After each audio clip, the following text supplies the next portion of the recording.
Boa noite a todos. Estamos de volta, com a graça de Deus, com a alegria de poder retornar, rever tantos amigos. Estou vendo aqui no chat tanta gente carinhosa, tantos amigos.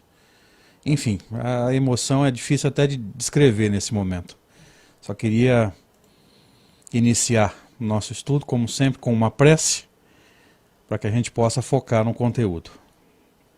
Vou convidá-los a fecharmos os olhos por alguns instantes, agradecendo a Deus pela oportunidade bendita e pedindo a proteção para esse projeto que não deixa de ser ambicioso, embora nós não tenhamos ambições pessoais. Pedir a proteção dos espíritos amigos, porque imperfeitos somos, cheios de imperfeições, cheios de dúvidas, de medo. Ainda estamos no processo de desenvolvimento de nós mesmos, da nossa fé. Então agradecemos muito pela oportunidade de estar aqui, compartilhando e principalmente aprendendo. E é nessa expectativa, Senhor, com a ajuda dos amigos espirituais, de todos nós que nos reunimos nesse instante, que nós iniciamos esse encontro para estudo da mediunidade. Na verdade, Senhor, uma série de encontros se inicia hoje, objetivando o estudo da mediunidade. Sê conosco, Senhor, hoje e sempre, e que assim seja.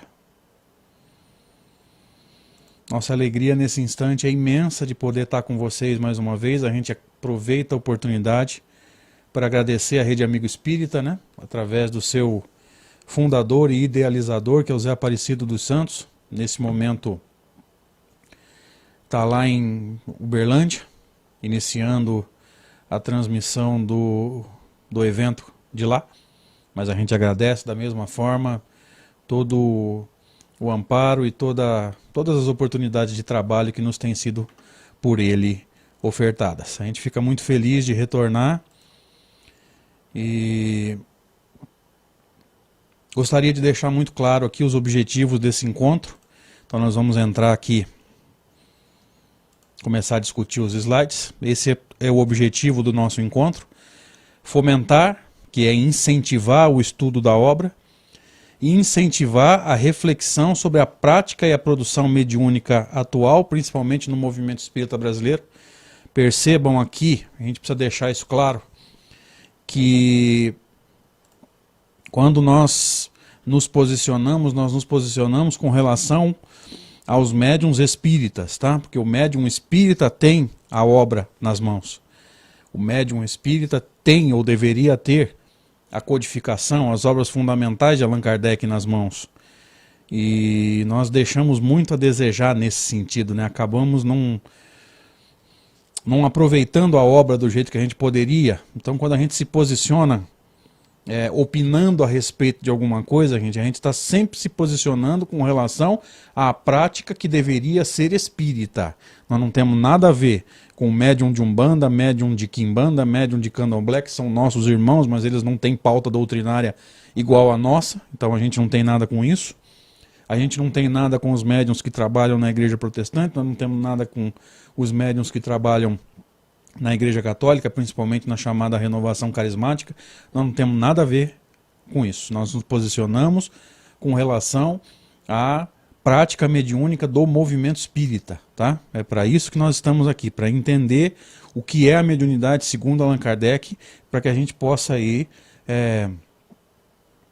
refletindo e pensando sobre a prática mediúnica na casa espírita, tá? Então, retornando aos slides, primeiro objetivo, fomentar o estudo da obra. Eu espero de coração que isso aqui seja material que seja útil de alguma forma para que as casas espíritas possam estar fomentando, possam estar incentivando os seus frequentadores, os seus trabalhadores a estudar a mediunidade da forma que Allan Kardec traz. Lembrando que nós estudamos no ano passado a chamada o chamado controle universal do ensino dos espíritos, e entendemos que a obra de Allan Kardec não é uma obra pautada na opinião de ninguém, nem encarnado, nem desencarnado. Veja que tudo se desenvolveu de acordo com uma sequência. Se você não entende esse raciocínio, você acha que Kardec está pautado em um espírito, em um médium, e não é isso. Aliás, Kardec não se pauta nem na opinião própria. Tá? Então entendamos que a obra de Kardec é a síntese de centenas, talvez milhares de comunicações, que ele precisou sintetizar tudo e criar um corpo de doutrina. E aonde ele não conseguia entender o mecanismo, havia intervenção dos espíritos, que tinha que ser filtrada também. Não é porque o espírito falou que está errado ou falou que está certo, que Kardec acreditava. Tá? Então, fomentar, que é incentivar o estudo da obra, fomentar ou incentivar a reflexão sobre a prática mediúnica e a produção mediúnica atuais no movimento espírita. Não temos nada que ver com a forma que se pratica a mediunidade em outras filosofias, outras religiões, não temos nada com isso. Nós estamos com a codificação, ou deveríamos estar com a codificação em mãos. Então isso é para nós, ok? Um outro tópico aqui, Kardec nos diz assim, fomentar, Kardec nos diz não, né? É o objetivo do estudo. Fomentar a prática mediúnica pautada na pesquisa de Allan Kardec, porque se a pesquisa foi feita, e ele vai dizer isso na introdução, que nós vamos estudar provavelmente no próximo encontro, porque nós temos aqui nós precisamos pautar o estudo de hoje, né? Quais são os objetivos, quais são os parâmetros, e provavelmente a gente não consegue entrar na introdução hoje, mas ele vai dizer na introdução que o objetivo primeiro ou primário da obra é transmitir às pessoas o resultado das pesquisas dele, para que eles não precisem ficar nem refazendo as pesquisas e nem dando cabeçada, porque nós temos um manual em mãos, embora ele seja extremamente profundo, complexo, mas nós temos em mãos um manual, vamos dizer assim, que pode pautar a prática mediúnica para que nós não precisemos mais dar tanta cabeçada, para que a gente possa estar pautado em um resultado de uma pesquisa séria, ok? Ainda como objetivo do nosso encontro, debater, nunca combater. Mesmo que a gente tenha por objetivo, às vezes, nos posicionar com relação a teorias que são pautadas no nosso movimento, mesmo que isso aconteça, nós queremos discutir no sentido cristão, discutir ideias, jamais discutir pessoas, personalidades, filhos de Deus, porque nós somos tão imperfeitos quanto ele. Então nosso objetivo é debater, é trocar ideia, é até discutir no sentido cristão, né, da argumentação. Jamais combater. Essa nunca foi a nossa intenção, vamos dizer assim, e tanto no final do Estudando a Mediunidade, quanto no final do Reconstruindo Paradigmas, no último estudo de cada uma das séries, nós tomamos o cuidado de tentar nos desculpar com todos aqueles que possam ter se sentido ofendidos com a nossa fala, ainda que a nossa fala nunca tivesse tentado ou nunca tivesse como intenção ofender ninguém. Mas a gente sabe que a gente é imperfeito, pode falar de uma forma mais agressiva, ok? Vamos discutir um pouquinho os parâmetros do nosso estudo, e o primeiro e mais importante parâmetro é: nós estudamos para aprender, não para ensinar. Eu tenho sempre dito isso, porque no movimento espírita, infelizmente, nós ainda temos muito guru, muita gente que quer se meter na vida dos outros, que quer dar palpite, que quer falar que os espíritos estão dizendo, e aí você vai olhar a vida da pessoa, está de ponta cabeça. Então nós não somos referência doutrinária, nós não somos guru, nós não somos estrela, nós somos apenas aprendizes que, com esse estudo, vamos discutir conteúdo para que a gente possa caminhar junto, para que a gente possa aprender junto, para que a gente possa fazer junto o nosso movimento de absorção de conteúdo, e com isso a gente vai refletindo a prática mediúnica na casa espírita que nós frequentamos, aquilo que a gente tem notícia em termos de movimento espírita, sem criticar pessoas, mas debatendo de forma cristã, de forma caridosa, debatendo ideias, debatendo teorias, debatendo maneiras de enxergar, sem nunca criticar pessoas, sem nunca julgar pessoas e sem combater. E nosso objetivo não é discutir, nosso no sentido agressivo, né? Apenas fomentar essa reflexão saudável. Ainda como parâmetro, isso aqui é muito importante, não temos resposta pronta. Nós estamos, como todo espírito imperfeito, em busca da verdade. Tá? Nós não temos resposta pronta, nós não somos especialistas em Kardec, nós somos apenas alguém que está aprendendo e vai usar esse estudo para aprender.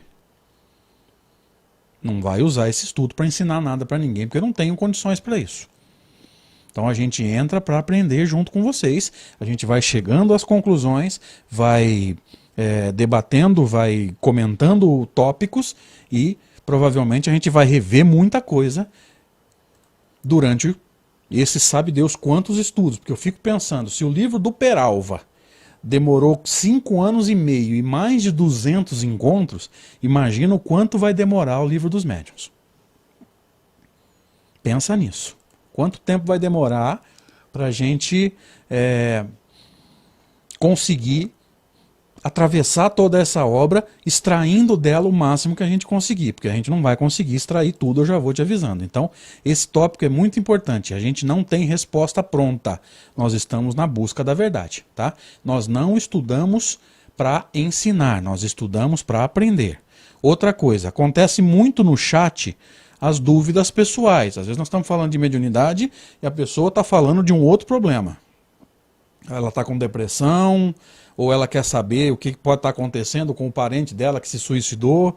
Esses assuntos pessoais, eu vou sugerir que sejam, se eu puder colaborar, se ainda houver interesse na nossa colaboração, que a pessoa nos mande um e-mail através desse e-mail que vocês estão vendo na tela, andreespirita@gmail.com. Eu nunca tive problema para deixar o meu e-mail publicamente aqui. Meu e-mail sempre esteve à disposição de todos vocês, eu recebo muitos e-mails de gente pedindo material ou gente pedindo uma opinião. Aliás, se é que eu posso expressar a minha alegria aqui nesse momento,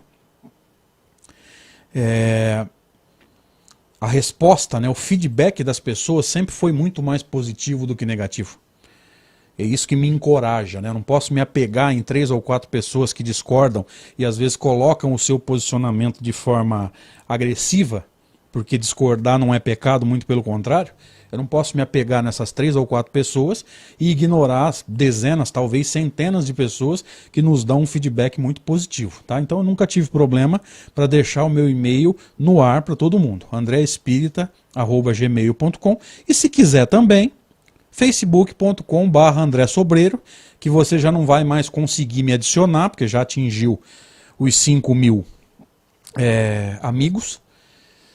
Há pouco tempo eu entrei no Facebook e excluí muita gente que não tinha foto no perfil, muita gente que tinha encerrado o perfil, então eu diminuí, acho que umas 250 até 300 pessoas, eu acho que eu diminuí, tá? Só que já encheu de novo, então já chegou nos 5.000. Se você não conseguir me adicionar, e provavelmente não vai conseguir, clica em seguir, para você ver a postagem do estudo, os links, enfim, os avisos. E pode me mandar um e-mail lá, inbox, uma mensagem inbox lá também, que assim que eu puder eu respondo. Então as dúvidas pessoais ficam para o e-mail, vocês estão vendo na tela. Se eu não me engano foi a Kátia que postou aqui no chat, andreespirita@gmail.com, e o meu Facebook pessoal, facebook.com/André Sobreiro. Lá eu tento colaborar da melhor forma que eu puder, sempre deixando claro, gente, eu não vivo de doutrina espírita, tá? Então eu tenho que trabalhar agora. Até hoje eu estava de férias, agora é fim de semana, eu vou viajar amanhã para palestra. E segunda-feira eu volto a trabalhar, então meu tempo fica mais restrito. Eu respondo assim que eu puder, prometo, tá? Mas não tenho tanto tempo disponível assim para ficar respondendo e-mail e mandando material. Eu respondo sempre na hora que eu puder, tá? Ainda discutindo os parâmetros do nosso estudo, eu quero deixar isso aqui bem claro para ninguém ficar bravo comigo. Todo mundo sabe que é impossível acompanhar o chat. Até porque, se eu acompanhar o chat, eu perco a linha de raciocínio e eu tenho dificuldade de concentração, tá?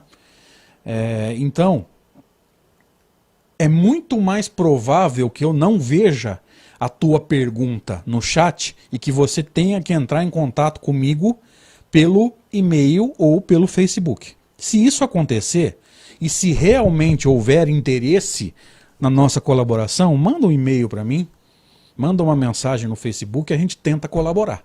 Tá? Porque aqui eu vou dar a minha opinião. Se eu estiver assistindo o estudo de alguém, por exemplo, do Vlad, que está na sala com a gente aí, que é um cara extraordinário, um grande estudioso, extremamente inteligente, cara muito bacana.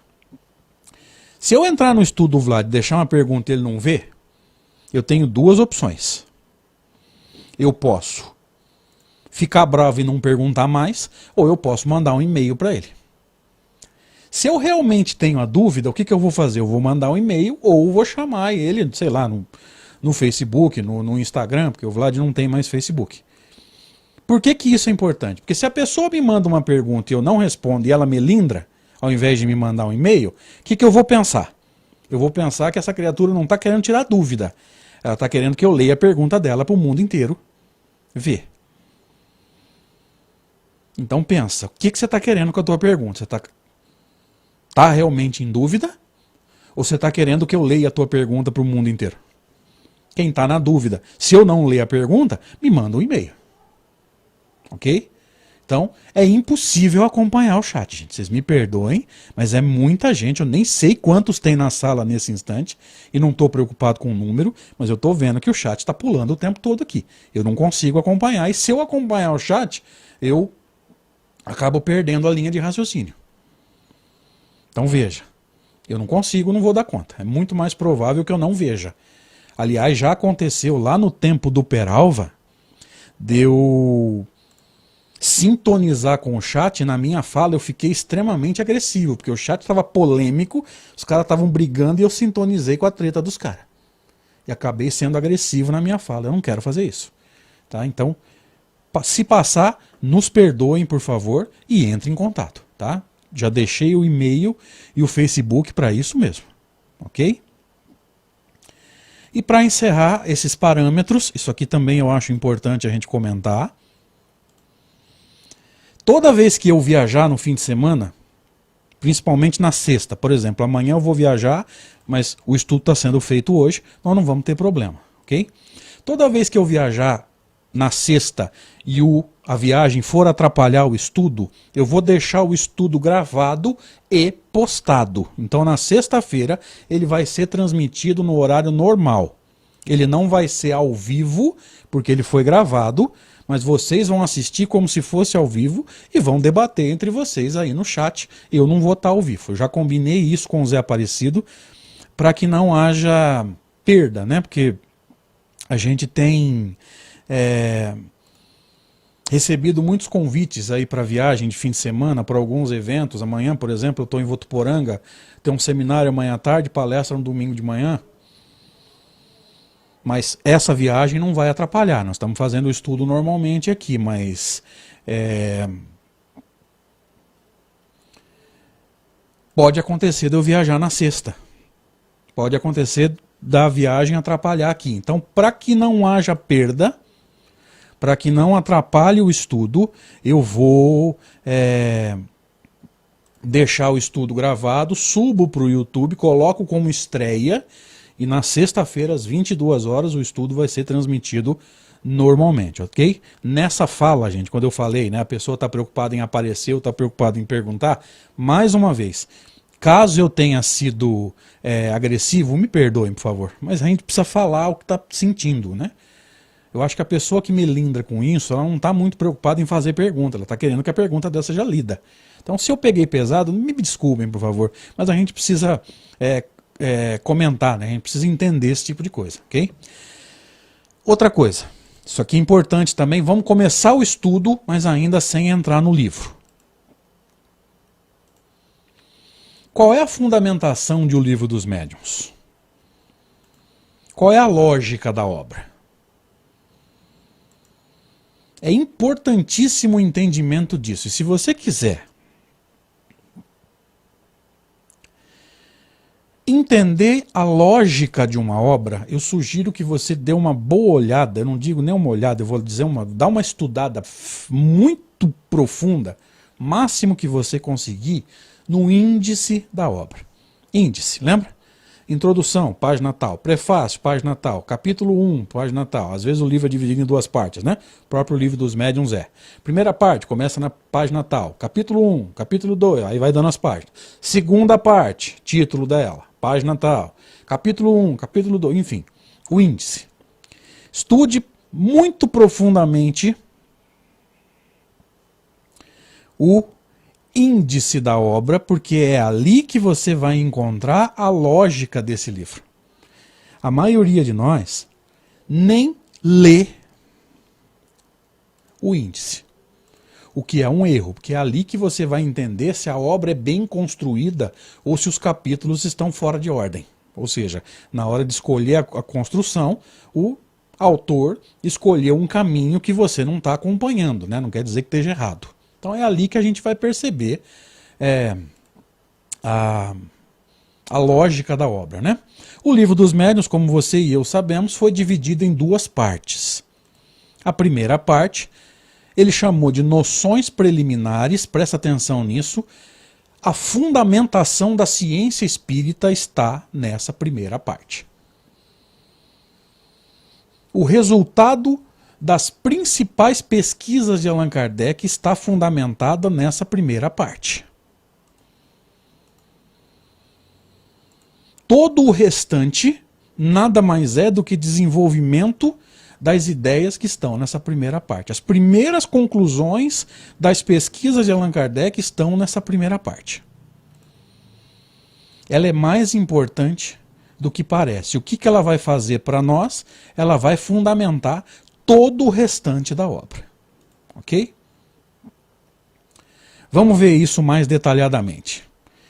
Capítulo 1, Kardec pergunta: existem espíritos? Eu não sei se alguém aqui chegou a ver, mas eu tenho uma palestra sobre esse capítulo. Tentei dar o máximo de profundidade que eu podia nessa palestra. Eu até brinco no final, que eu fico 1 hora falando de um capítulo do Livro dos Médiuns. Mas esse capítulo ele é mais importante do que parece. Porque dá uma impressão ruim, Kardec perguntando, poxa vida, Kardec perguntando se existe espírito, é isso mesmo? Será que eu entendi certo? E aí? Esse capítulo, essa pergunta, ela é mais importante do que parece. Vamos ver isso? Nesse capítulo, Kardec vai trabalhar, como nós vamos ver, o materialismo. E se você fosse um materialista, você responderia o que para essa pergunta? Existem espíritos? O materialista responde não. O espiritualista responde sim, mas pode não pensar como nós. Existem inúmeros pensamentos espiritualistas.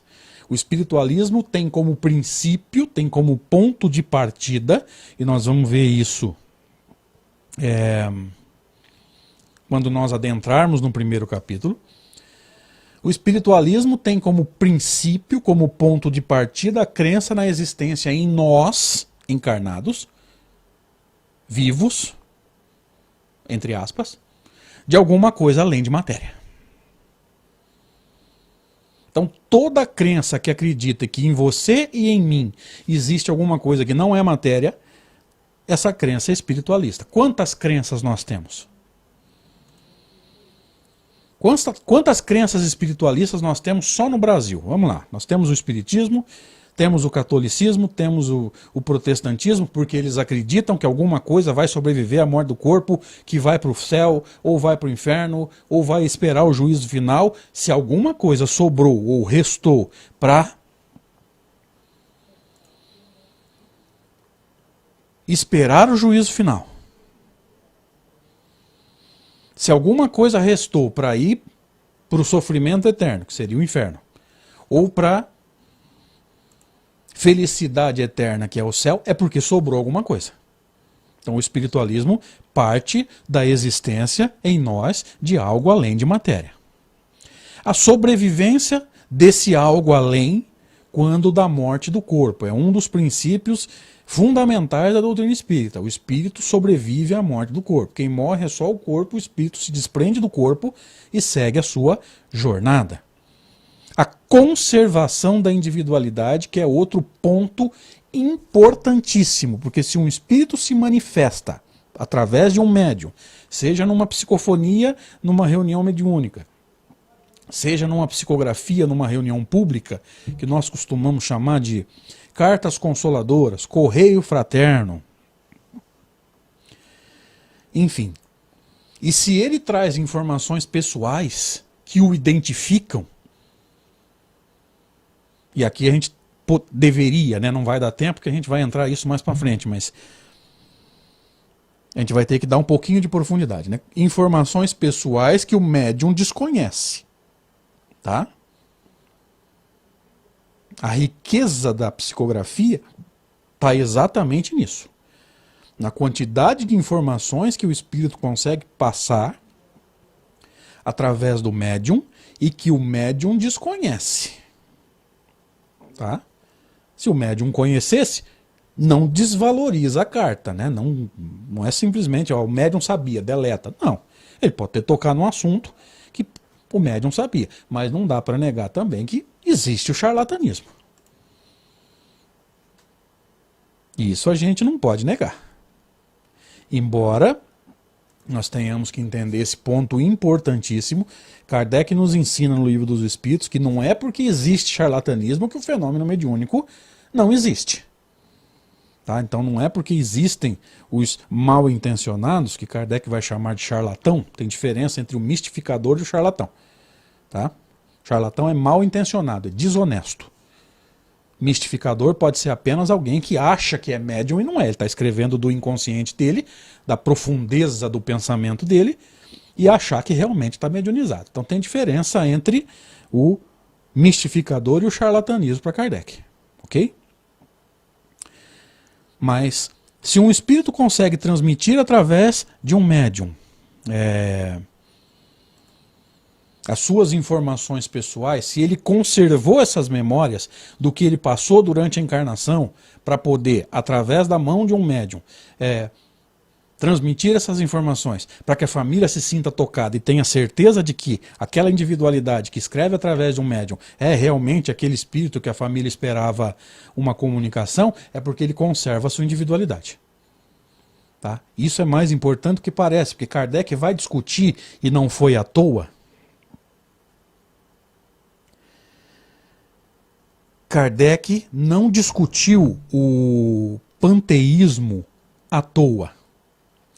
Porque o panteísmo é um pensamento espiritualista que prega a perda da individualidade. Ou seja, existe um grande todo de onde nós saímos, ou seja, esse todo perde um pedaço quando nós encarnamos. Então um pedaço desse todo assume um corpo. Quando a gente desencarna, segundo o panteísmo, vou deixar isso claro, não é doutrina espírita, tá? Segundo o panteísmo, quando esse pedaço do todo desencarna, ele volta ao todo, ou seja, a reabsorção pelo todo universal. Isso é discutido no Evangelho segundo o Espiritismo, no capítulo sobre reencarnação. Olha só. Se você retornou para o todo, você já não é mais você é um pedaço do todo, ou seja, você perdeu a sua individualidade. Kardec não discute o panteísmo à toa. O panteísmo é um dos pensamentos, é uma das crenças espiritualistas, porque existe algo além de matéria, portanto é espiritualista, mas o panteísmo acredita na perda da individualidade. Ok? Gente, me dá um feedbackzinho aí, eu tô vendo o chat bem animado, a galera batendo papo, tá dando para acompanhar o raciocínio, tá ficando claro o que a gente tá passando. Me dá um retorno aí, por favor. Vamos ver como é que tá, vamos ver como é que a galera tá sentindo esse primeiro momento. E aí, com o retorno de vocês, eu continuo a minha explanação aqui.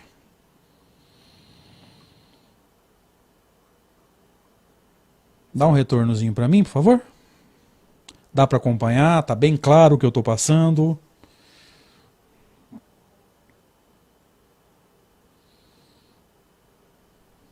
Aí, a galera está me dando um feedback aqui. Parece que está claro, dá para acompanhar.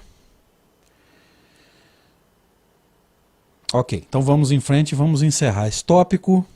Lembrando do último tópico aqui, é a comunicação com o plano material. Ou seja, para que um espírito possa se comunicar, ele tem que existir, que é o espiritualismo, ou a crença, né, na existência do espírito. Ele tem que existir. Ao morrer o corpo, ele tem que sobreviver, manter a sua individualidade, de alguma forma ele tem que ter condições de comunicar com o plano físico. E o segredo é o perispírito. Nós vamos discutir isso. É o primeiro capítulo da segunda parte do Livro dos Médiuns. Por que que ninguém entende como é que um ser imaterial, na cabeça deles o espírito é totalmente imaterial, e se ele fosse realmente totalmente imaterial, ele não conseguiria se comunicar com o plano físico. Esse pensamento não está errado. O problema é, existe no espírito alguma coisa semimaterial, que é o perispírito. Nós vamos discutir isso mais à frente, ok? Então o Livro dos Médiuns é dividido em duas partes. Primeira parte tem 4 capítulos. O primeiro capítulo nós estamos discutindo aqui. Existem espíritos, onde ele vai trabalhar esse conteúdo. Segundo capítulo, Kardec chamou de o maravilhoso e o sobrenatural. O que ele vai trabalhar para nós? Um fenômeno ou um processo natural é tudo aquilo que teve a sua causa descoberta. Ou seja, existe um fenômeno que ninguém sabe a causa. Se ninguém sabe a causa, nós o consideramos sobrenatural. A partir do momento em que a ciência se debruça sobre esse fenômeno, investigando e descobrindo a causa e as leis que regem o fenômeno, o que era considerado sobrenatural passa a ser considerado natural. Kardec trabalha esse conceito no capítulo 2 da primeira parte e a maioria de nós não percebeu. Por que que isso é importante? Porque a partir do momento em que você descobriu a causa, ou seja, o espírito que se comunica, e as leis que regem cada fenômeno espírita, já não pode mais considerar o fenômeno sobrenatural. Ou seja, você sabe a causa. Qual é a causa? Um espírito se manifestando. E sabe qual é a lei que rege cada um dos fenômenos? Todos. Psicografia, psicofonia, vidência, efeitos físicos. Descobriu a causa, descobriu as leis, não tem nada mais de sobrenatural. É natural. O que é natural? Aquilo que está nas leis da natureza. Olha só. Natural é aquilo que está na lei da natureza. Mas Kardec tem uma frase nesse capítulo que eu acho extraordinária. Ele pergunta assim, acaso a natureza já nos deu a sua última palavra? Ou seja, não é porque a ciência ainda não entendeu, não encontrou a causa e não descobriu as leis, que um fenômeno é sobrenatural. Nós não sabemos tudo que a natureza tem para ofertar. Quanto tempo vai levar para que a ciência formal, para que a ciência tradicional consiga estudar o espírito imortal? Quanto tempo vai levar para que biólogos, químicos e físicos consigam estudar o espírito? Entender agora por que Allan Kardec trabalha esse conceito na introdução ao estudo da doutrina espírita, que nós estudamos lá no Reconstruindo Paradigma. A ciência espírita não é da alçada da ciência formal. E a ciência formal não é da alçada da doutrina espírita. Ou seja, a gente não se mete na ciência deles. Por quê? Porque a ciência deles estuda a matéria. E eles são extremamente competentes nisso. A ciência espírita estuda o espírito imortal. Que a ciência formal não consegue. Tá? Mas o importante a gente entender aqui é o seguinte. A partir do momento em que se descobre a causa de um fenômeno, no caso do fenômeno espírita, o espírito imortal, e se descobre as leis que regem cada um desses fenômenos, já não se pode mais considerar o fenômeno espírita sobrenatural. Ele é natural. Tá bem claro esse raciocínio? Gente, me ajuda aí, por favor. Enquanto vocês me dão um feedback, eu dou um passo à frente aqui. O terceiro capítulo da primeira parte do Livro dos Médiuns, Kardec trabalhou o método. O que ele está trabalhando ali? Como ensinar espiritismo. Porque o ensino espírita precisa ser metódico, precisa ser muito metodizado e muito planejado. O que Kardec trabalha aí? Se nós metodizarmos de que forma ensinar a doutrina espírita, nós vamos pegar um descrente, ou seja, alguém que não crê, e torná-lo crente, ou seja, ele passa a acreditar. Vai se tornar espírita? Não sei, mas pelo menos acreditou. E ele vai trabalhar um conceito extraordinário, presta atenção nisso aqui. Numa palavra, antes de torná-lo espírita, tentar torná-lo espiritualista. Gente, isso aqui é mais importante do que parece. Porque quem não é espírita é o quê? Materialista. Desculpa. Quem não é espiritualista é o quê? Materialista. Se ele não acredita na existência do espírito, se ele não acredita que em nós existe alguma coisa além de matéria, querido, fazer ele acreditar que alguma coisa que para ele não existe se comunica, perda de tempo. Então, presta atenção nessa frase, porque ela é importante. Numa palavra, porque aqui ele está resumindo, tá vendo que tem o parênteses e a reticências. Eu estou pegando só o pedaço que eu preciso. Antes de tornar alguém espírita, tentar torná-lo espiritualista. Tentar torná-lo é o quê? Ajudar-o a se tornar espiritualista. Não é fazer o outro se tornar. Nós não temos esse direito. Antes de ser espírita, todos nós éramos espiritualistas. Ou seja, a gente acreditava na existência em nós de alguma coisa além de matéria. Como é que funciona? Não sei. É aí que vem a importância da doutrina espírita. Para mostrar como é que funciona. Então, antes de fazer alguém espírita, antes de colaborar com alguém para se tornar espírita, ensine-o ou ajude-o a ser espiritualista. Primeiro ele vai ter que acreditar que o espírito existe em nós.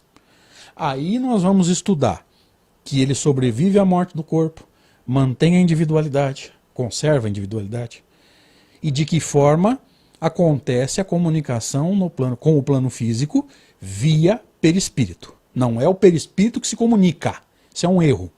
Perispírito não pensa, não tem vontade própria. Quem se comunica é o espírito. Perispírito é ferramenta. É como se eu pegar o meu celular, ligar para você e você dizer que quem ligou foi o celular. Não, o celular é ferramenta. Tá bem claro, gente? Me ajuda aí, por favor. O Luciano de Oliveira está dizendo assim, deixe o acesso aos slides para nós. É só me mandar um e-mail que eu mando todo o material, tá? Pode pedir lá pelo Facebook Messenger também, mas se mandar um e-mail, eu mando esse material para vocês, sem problemas, tá? E lembrando, tudo que nós estamos discutindo aqui é resumido, depois nós vamos entrar nos capítulos e vamos mergulhar, tá? Mas atenta a essa frase, antes de fazer alguém espírita, ajudai-o a ser espiritualista. Primeiro acredita na existência do espírito, depois muda de figura, ok?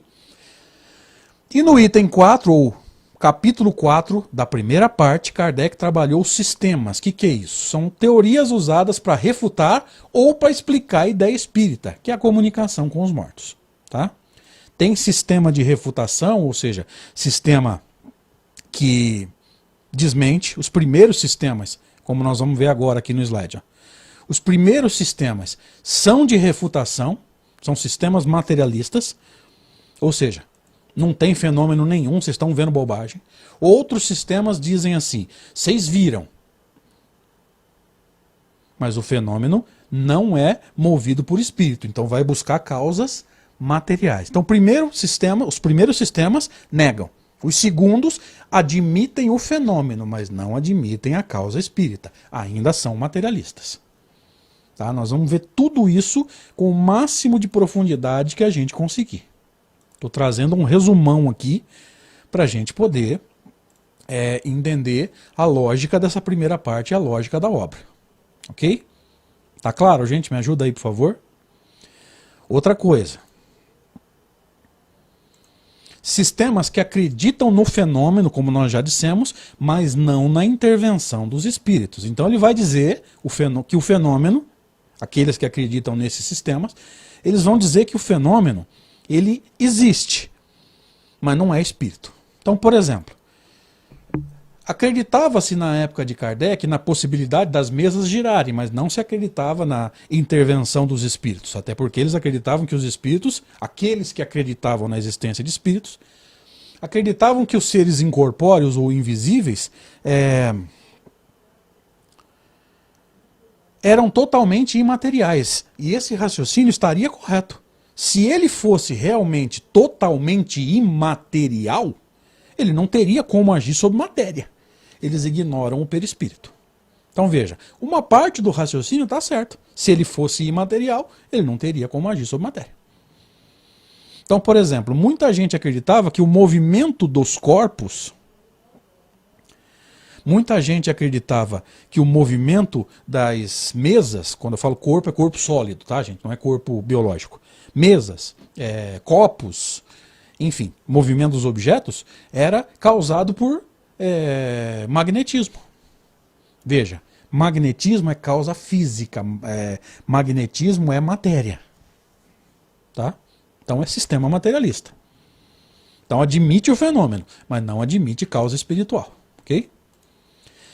E aí, para a gente entender isso, cena dos próximos capítulos. Vocês me perdoem, mas não vai dar para entrar profundamente aqui agora. Tá?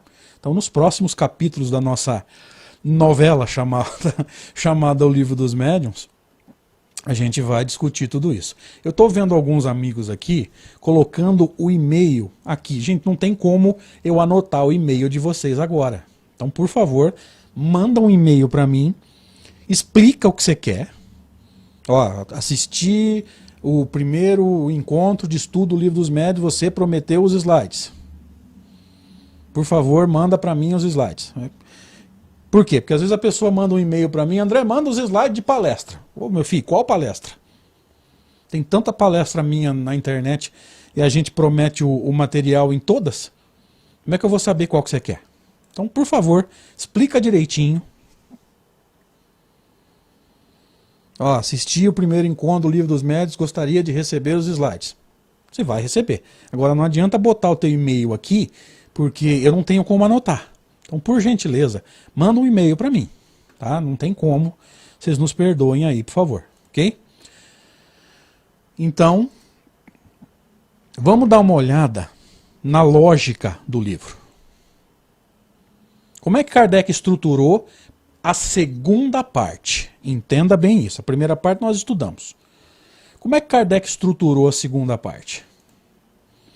Na folha de rosto ou contracapa, ele diz assim: o ensino moral dos espíritos sobre a teoria de todos os gêneros de manifestação, os meios de comunicação com o mundo invisível, o desenvolvimento da mediunidade, as dificuldades e os tropeços que se podem encontrar na prática do espiritismo. Vocês perceberam que ele citou 4 tópicos? 4 tópicos. Esses 4 tópicos resumem toda a segunda parte. Vamos ver isso?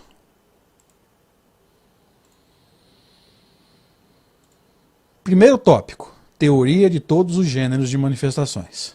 Segundo tópico, os meios de comunicação com o mundo invisível. Terceiro tópico, o desenvolvimento da mediunidade. Quarto tópico, as dificuldades e os tropeços que se podem encontrar na prática do espiritismo. Vamos entender isso, para ninguém esquecer mais. Primeira divisão, teoria dos gêneros de manifestação, capítulos 1 a 9. Segunda divisão, meios de comunicação, capítulos 10 a 13. Terceira divisão, o terceiro tópico, desenvolvimento da mediunidade, capítulos 14 a 22. Quarta divisão ou quarto tópico, dificuldades e tropeços, capítulo 23 ao 32. Olha que interessante. Aquele resumo de Kardec resume toda a segunda parte do livro, toda. Esses 4 tópicos podem ser usados para dividir didaticamente os 32 capítulos da segunda parte. Querem ver de novo? Vamos lá. Teoria dos gêneros de manifestação, capítulo 1 ao capítulo 9. Meios de comunicação, capítulo 10 a 13. Desenvolvimento da mediunidade, capítulo 14 a 22. Se quiser entrar um pouquinho, capítulo 14, item 159, ele vai definir o que é o médium. Todo aquele que sente num grau qualquer a influência dos espíritos é, por esse fato, médium. Essa faculdade é inerente ao homem, não constitui, portanto, um privilégio exclusivo. São, portanto, raríssimas as pessoas que não têm dela alguns rudimentos. Todavia, usualmente assim só se qualificam aqueles em quem a faculdade se mostra por efeitos patentes de certa intensidade, o que então denota uma organização mais ou menos sensitiva. Essa frase de Kardec do item, aliás, essas frases de Kardec do item 159 estão aqui no capítulo 14. Por quê? Para que você desenvolva a mediunidade, você tem que começar a entender, você é médium ou não? E mais, em que sentido você é médium? Porque tem 2 sentidos. Todo aquele que sente num grau qualquer. Sentido geral, todo mundo. Todavia, ó, conjunção adversativa. Todavia, usualmente assim só se qualificam aqueles em cuja faculdade se mostra através de efeitos patentes. Patente é o quê? Mais intenso, mais fácil. Então ele deixou um segundo sentido. A gente pode chamar de médium só aqueles que têm as faculdades mais afloradas. Então, para começar a se desenvolver como médium, você tem que entender em que sentido você é médium. Você é no sentido geral, todo mundo, que capta um pensamento, capta um fluido, capta uma intuição, capta uma inspiração e não sai disso? Ou você é médium no sentido mais específico das faculdades mais afloradas? Está no capítulo 14. Então, olha como que tem lógica. Para você se desenvolver como médium, se você tiver alguma faculdade latente, você precisa começar a entender. Em que sentido você é médium? No sentido geral? No sentido que todos nós somos? Ou no sentido mais profundo, mais específico daqueles que têm faculdades mais afloradas? A quarta parte, ou quarta divisão, começa no capítulo 23. Só para lembrar, capítulo 23 da obsessão. Qual que é a quarta parte mesmo? Dificuldades e tropeços. Olha como que tudo encaixa. Primeira dificuldade, obsessão. E ele vai iniciar o capítulo dessa forma. Entre os escolhos, escolho é dificuldade. Risco. Entre os escolhos que apresenta a prática mediúnica, convém citar em primeiro lugar a obsessão. Isto é, agora ele define a obsessão. Domínio que certo espírito logra ter sobre pessoas. Ó, primeira dificuldade, obsessão. Então, volta aqui para o nosso esqueminha aqui. Qual é a primeira dificuldade ou tropeço que ele cita? A obsessão. Então, daí até o fim, ele vai citar as dificuldades. Lá na frente, ele vai falar sobre as comunicações apócrifas. Por quê? Porque tem mistificador a rodo. Você não pode acreditar num espírito só porque ele escreveu uma mensagem cheia de termos bonitos e assinou Bezerra de Menezes, gente.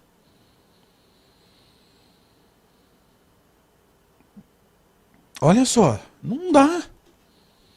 E mais, hein, se nós mergulharmos profundamente naquele item, perguntas que se podem fazer aos espíritos, vocês vão cair de costa. Olha a colocação de Kardec, que eu vou antecipar. Lá na frente nós vamos estudar. Não é função nem da doutrina espírita e nem dos espíritos fazer aquilo que a ciência tem que fazer, que é pesquisar a matéria. Gente, isso aqui tem consequências muito graves. Sabe por quê? Porque quando alguns oradores dizem assim, o espírito aqui, ele antecipou em não sei quantos anos a descoberta científica. Gente, se isso for verdade, esse espírito está competindo com a ciência, ele está fazendo a função da ciência. Está errado.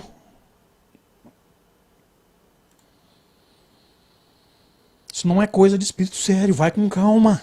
Não é assim. Então guarda isso aqui, ó. A segunda parte do Livro dos Médiuns foi resumida nessa colocação de Kardec. Eu vou voltar lá, só um segundo. Um minutinho.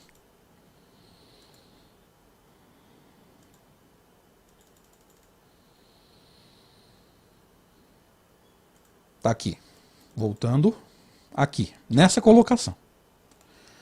O ensino especial dos espíritos sobre a teoria de todos os gêneros de manifestações, os meios de comunicação com o mundo invisível, o desenvolvimento da mediunidade e as dificuldades e os tropeços que se podem encontrar na prática do espiritismo. Nós dividimos em 4 tópicos, tá aqui.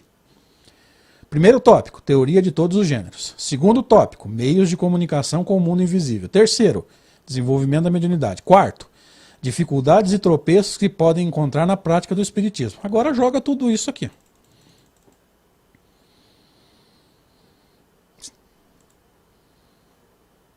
Tudo isso para a gente entender que Kardec é genial.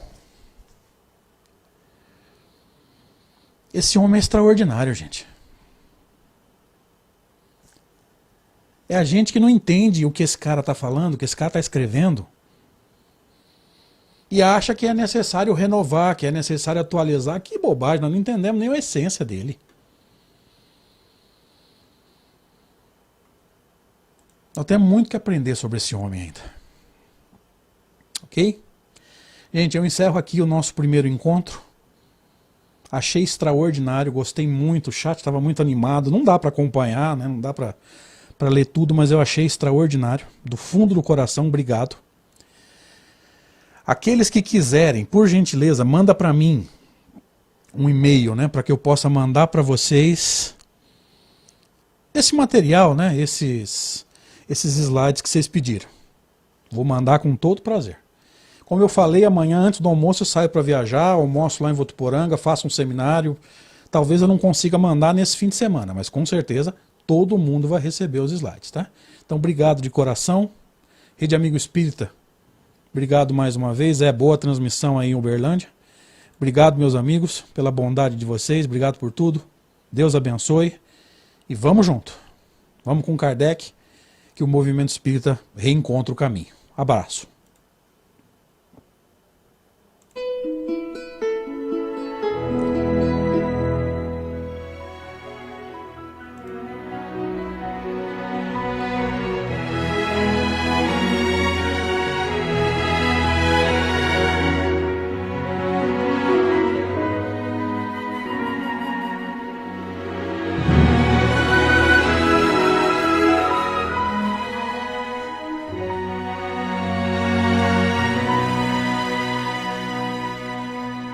Amigo Espírita Chico Xavier, 21, 22 e 23 de agosto de 2020, no Teatro General Leônidas, na cidade de Resende, Rio de Janeiro. Presenças de Anete Guimarães, Evandro Oliva, André Sobreiro, Arthur Valadares, Kaique Assunção, Alberto Almeida, Alex Elizabeth Lacerda, Edmundo César, Clayton Freitas, Simão Pedro de Lima, Saulo César e Haroldo Dutra Dias. Amigo Espírita Chico Xavier. Inscrições pelo site simpla.com.br. Realização Rede Amigo Espírita.